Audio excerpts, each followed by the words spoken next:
वाह, क्या आईपीओ है।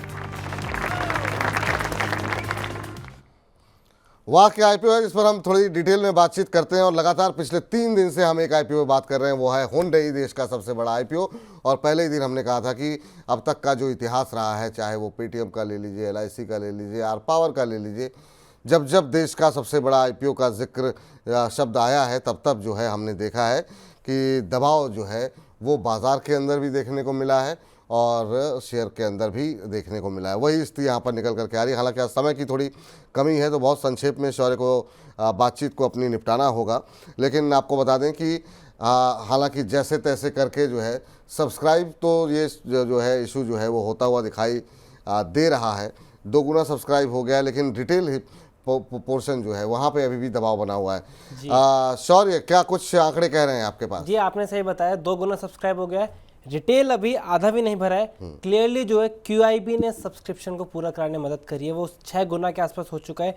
GMP में नजर डालें, वो खाली 17 रुपये का बचा है, यानी 1% से भी कम का GMP बचा है। अब यहाँ पे 2 ही क्वेश्चन आते हैं। पहला क्वेश्चन ये कि काफ़ी चांसेस रिटेलर्स को ये मिलता हुआ नजर आएगा जो लगाएंगे, तो क्या रिटेलर्स को तभी एग्जिट लेना चाहिए या फिर 6 महीने रुकना चाहिए? लॉन्ग टर्म माने तो कितना लॉन्ग टर्म, 6 महीने, 1 साल या 5 साल? दूसरा क्वेश्चन ये है कि आप अगर वैल्यूएशन देखें कंपनी के, तो वैल्यूएशन इनके पीयर्स के लाइन में है, फिर भी काफ़ी एनालिस्ट्स का मानना है कि वैल्यूएशन एक्सपेंसिव है। तो क्या वो ये एज्यूम कर रहे हैं कि बाकी कंपनियों की अर्निंग्स Hyundai से ज़्यादा अच्छी होती हुई नजर आएंगी? ये बहुत बड़ी आपने महत्वपूर्ण बात कही। जरा एक बार जरा वैल्यूएशन दिखा दीजिए जरा एक बार स्क्रीन पर कि क्या कुछ वैल्यूएशन यहाँ पर देखने को मिल रही है। और देखिए, ये वैल्यूएशन है करीब 26 सवा 26 की पी पर Hyundai मोटर कामकाज कर रहा है। मारुति जो है उससे सस्ता दिखाई दे रहा है, 26 का भी पी कंप्लीट नहीं है। महिंद्रा महिंद्रा थोड़ा महंगा है, वहीं टाटा मोटर्स की पी तो काफ़ी ज़्यादा कम यहाँ पर दिखाई दे रही है। सर, आपसे जानना चाहेंगे, ये जो रिस्पांस देखने को मिला और हमारे पास जो शो पे कल हमारा शो पे बहुत ज़्यादा दर्शकों ने काफ़ी टिप्पणियाँ की, करीब 350-400 से ज़्यादा की टिप्पणियाँ हमारे शो पे आई वाक्य आईपीओ सेगमेंट में। और लोगों ने तरह तरह की प्रतिक्रियाएं दी। एक तो जो है प्रतिक्रियाएं जो है कि ऐसी रही कि वैल्यूएशन को लेकर के लोगों में काफ़ी ज़्यादा नाराज़गी थी। दूसरा, लोगों का एक नेशनलिज्म वाला इशू मैंने पहली बार देखा कि आईपीओ को लेकर के देखने को मिला है। कुछ एक टिप्पणियाँ बता देते हैं। कह रहे हैं कि ये आईपीओ का पैसा इंडिया में नहीं रहने वाला है, सरकार को चाहिए कि देश का पैसा किसी और देश में जाने की परमिशन ना दे, हम इंडियन हैं, इंडिया में इन्वेस्ट करें। इसके अलावा कश्मीर को लेकर के जो इन्होंने फ्लैग वगैरह को लेकर के जिस तरीके से नक्शे को दिखाया था, उसको लेकर के बहुत लोगों के सेंटिमेंट हर्ट हुए हैं और कह रहे हैं कि एक हमारे दर्शक हैं राकेश नायक, उन्होंने लिखा, पाकिस्तान को अपना मानता है, इंडिया से पैसे मांगते हैं, इतना पैसा हम नहीं अप्लाई करेंगे। कुछ लोग दूसरे निवेशकों से अपील कर रहे हैं कमेंट के अंदर ही कि जो है जिन लोगों ने अप्लाई कर दिया है वो अपना विड्रॉ करें। आधा हिस्सा भी सब्सक्राइब जो है रिटेल का नहीं हुआ है। और जो कमेंट आप पढ़ेंगे, अगर आपके पास समय हो तो आप कार्यक्रम के बाद पढ़िएगा, वो अब ऐसा इस तरह का रिस्पांस देखा नहीं हमने कभी आईपीओ को लेकर के, इतना इमोशनल, इतना नेशनलिज्म और इतनी सारी चीज़ें।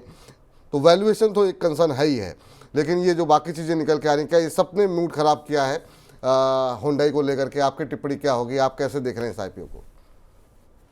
तो मुझे लगता है कि एक्टिविज्म आजकल काफ़ी बढ़ चुका है, क्योंकि ये इंटरनेट का ज़माना है और उसमें जो है चीज़ें छिप नहीं सकती हैं। ये बात एकदम वाजिब है कि कुछ मतलब महीनों पहले शायद ये चीज़ें क्रॉप इन हुई थी, जहाँ पर कि इनके डीलर्स ने शायद कुछ इस तरह की चीज़ें लिखी थी, और जिसके बाद Hyundai को खुद आना पड़ा और उन्होंने फिर से शायद माफ़ी उफ़ी भी मांगी थी उसको लेकर। देखिए, दूसरी चीज़ हम बिजनेस को देखेंगे तो बिजनेस में अगर देखिए जो पैसेंजर व्हीकल सेगमेंट है, हम जैसे थोड़ी देर पहले बात कर रहे थे, पीवी में इंडिया में 2 ही प्लेयर होंगे इसको लेकर, Hyundai को लेकर, प्योर प्ले अगर हम कहें। क्योंकि अगर आप टाटा मोटर्स की बात कर लें या फिर महिंद्रा एंड महिंद्रा, तो वो प्योर प्ले नहीं है, उसमें कमर्शियल व्हीकल है, एक में फार्म इक्विपमेंट्स जो कि ट्रैक्टर है, और उसके साथ महिंद्रा एंड महिंद्रा में उनके महिंद्रा एंड महिंद्रा फाइनेंशियल्स भी है उसके अंदर। तो प्योर प्ले मारुति के साथ आप इनको कर सकते हो। मारुति का मोर देन 40% मार्केट शेयर है इनका, जहां पर कि 14% है। लगातार लास्ट के 2 महीनों में जब इनके आईपीओ आ रहे हैं, पैसेंजर व्हीकल सेगमेंट्स में नंबर्स जो है नीचे की तरफ दिख रहे हैं, जबकि जस्ट बिफोर दी जो भी फेस्टिव सीजन्स में तो ये थोड़े से डिप हैं। वैल्यूएशन में ऐसा कुछ बहुत ज़्यादा रूम नहीं दिया गया है कि आप पैसे कमा सकें और पूरे पैसे प्रमोटर्स लेकर जाएंगे। तो ये कुछ चीज़ें नेगेटिव रखी गई हैं। थोड़ा कॉम्पिटिटिव प्राइसिंग रखते तो, जैसे कि ये गाड़ियों में रखते हैं कॉम्पिटिटिव प्राइसिंग, उस तरह से आप जब आईपीओ ला रहे हैं तो थोड़ा सा हेडरूम देते ताकि रिटेलर कुछ पैसे कमा सकते, वो उन्होंने नहीं दिए। तो एट पार वैल्यूएशंस पर लेकर आए हैं। मुझे लगता है कि थोड़ा सा डिफिकल्ट टाइम होगा, क्योंकि ऑलरेडी सारी जो है ऑटो कंपनीज एक अच्छे गेन पर बैठी हुई हैं, एक अच्छा वेव ऑलरेडी राइड कर चुकी हैं, और नंबर्स 2 महीने से खराब आ रहे हैं। तो इसलिए मुझे लगता है कि इनको ज़्यादा तवज्जो नहीं दी जा रही है। और लिस्टेड प्लेयर्स में इनसे ज़्यादा अपॉर्चुनिटी मुझे दिखती है कि अगर आप हुंडई में लगाएं, उससे बेहतर महिंद्रा एंड महिंद्रा है, क्योंकि लगातार जब सारी कंपनियों, पैसेंजर व्हीकल्स की कंपनियों में गिरावट देखने को मिली है, महिंद्रा एंड महिंद्रा एक ऐसी इकलौती कंपनी है जहां पर कि नंबर्स ऊपर की तरफ दिख रहे हैं, मतलब महीने दर महीने, साल दर साल। तो वो, और ईवी में काफ़ी बड़ा इन्वेस्टमेंट महिंद्रा एंड महिंद्रा 10,000 करोड़ रुपए के करीब फंड जुटा रही है, इसमें करेगी। तो अपॉर्चुनिटी साइज मुझे लगता है कि एम में ज़्यादा है एट दीज मार्केट प्राइस। तो मुझे लगता है कि अवॉइड करना चाहिए आईपीओ। अवॉइड करने की सलाह यहाँ पर संतोष जी की तरफ से भी निकल के आ रही है। लेकिन सर सवाल ये है कि अभी हमने बजाज हाउसिंग का आईपीओ देखा था और वहाँ पे रिकॉर्ड कलेक्शन देखने को मिला, भर भर के लोगों ने पैसे दिए। ये 27,000 करोड़ रुपए भरने में जो है रिटेल पार्टिसिपेशन बिल्कुल 6 गुना QIB हिस्सा सब्सक्राइब हुआ है, आप इससे अंदाज़ा लगा लीजिए। और जो है आधा हिस्सा भी सब्सक्राइब नहीं हुआ है, 0.45% जो है वो सब्सक्रिप्शन अभी तक रिटेल का देखने को मिल रहा है, हालांकि आधा दिन अभी बचा हुआ है। ये इससे क्या इंडिकेशन क्या मिल रहा है, मतलब खासतौर से आगे आने वाले समय लिस्टिंग पर क्या इसका असर देखने को मिलेगा जब रिटेल हिस्सेदारी इतनी कम देखने को मिले तो? नहीं, रिटेल देखिए बहुत ज़्यादा मायने नहीं रखते हैं और प्राइस को मतलब मेंटेन करने के लिए। बेटर मुझे लगता है कि अगर इंस्टीट्यूशनल होल्डिंग्स को देखें तो वहाँ पे ज़्यादा दिखता है। दूसरी चीज़, अगर आप जैसा कि बजाज हाउसिंग फाइनेंस की बात कर रहे थे, उन्होंने काफ़ी हेडरूम दिया था। एटलीस्ट आप देखें कि उनकी जो बजाज फाइनेंस लिस्टेड है वो तकरीबन 7 टाइम्स प्राइस टू अर्निंग्स पे, सॉरी प्राइस टू बुक पे थी, और ये कंपनी जब आई तो तकरीबन 3.5 के आसपास, मुझे जहाँ तक ध्यान आ रहा है कि प्राइस टू बुक पे दिया इन्होंने। तो इन्होंने एक हेडरूम दिया कि आप जो है कुछ पैसे रिटेल भी कमा सकते हैं, जो निवेशक आईपीओ में निवेश करेंगे कमाएंगे। और आपने देखे खूब दमदार लिस्टिंग, डबल हो गए प्राइस पे लिस्टिंग हुआ। तो आपको देना पड़ेगा तभी लोग हाथों हाथ लेते हैं आपको, और इन्होंने वो चीज़ें नहीं दी, रखी नहीं, तो इसीलिए म्यूटेड रिस्पॉन्स देखने को मिल रहा है। अब देखिए अभी 21 तारीख को आईपीओ खोलेगा वारी का, और अभी से हम देख रहे हैं शौर्य कितना करीब 90% का प्रीमियम चल रहा है जी। 90% के आसपास का प्रीमियम चल रहा है वारी एनर्जीज में। उसका भी ऐसा नहीं है कि प्राइस बैंड सस्ता है, वो भी 1000 से ऊपर का प्राइस बैंड है और 4000 करोड़ से ऊपर का आईपीओ है। और वहाँ पर हम देख रहे हैं, लेकिन यहाँ पर हम देख रहे हैं कि जब तक एंकर इन्वेस्टर ने पैसे नहीं लगाए थे, जब तक प्राइस, तब तक हम देख रहे थे कि काफ़ी रिस्पांस था ग्रे मार्केट प्रीमियम पे। लेकिन उसके बाद से जो है एकदम से घटना शुरू हुआ।